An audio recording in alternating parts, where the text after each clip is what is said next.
Finally, one more thought. The geopolitics of sports, yet once again.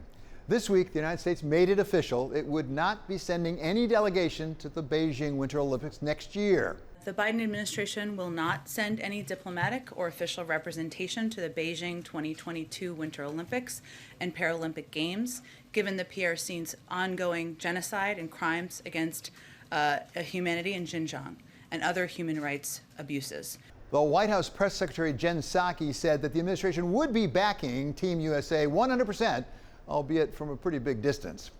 This is hardly the first time that we've seen the Olympics used as a lever in geopolitics, going all the way back to the 1980 Olympics in Moscow, when President Jimmy Carter didn't just keep American officials away, he kept U.S. athletes from competing after Russia invaded Afghanistan.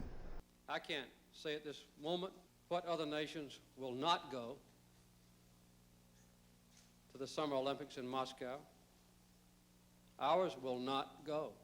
And the effect? Well, Russian troops stayed in Afghanistan for another 9 years. But what might hurt more than the loss of a few officials up in the stands at the games might be if corporate sponsors pulled out their support, something that Richard Haas of the Council on Foreign Relations has warned about. In a world in which corporations, David, are far more vulnerable to political pressures from investors and others, I wouldn't be surprised if both governments and corporations essentially decided to hold back from China. And then there's the threat that China just might not get to see some sports at all, as in the case of the World Tennis Association, which has pulled all of its matches from China out of concern over the fate of China's only #1 tennis player in history, Ms. Peng Shuai, after she accused a former senior government official of sexual assault, and then she disappeared. Longtime Olympics official Dick Pound explains. All kinds of people were trying to get in touch with her to make sure that she was alive and healthy and not in captivity. But if we really want to get China's attention, maybe we're better off using sports as a carrot instead of a stick.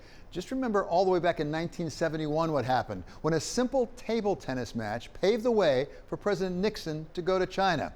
And the rest, as they say, is history.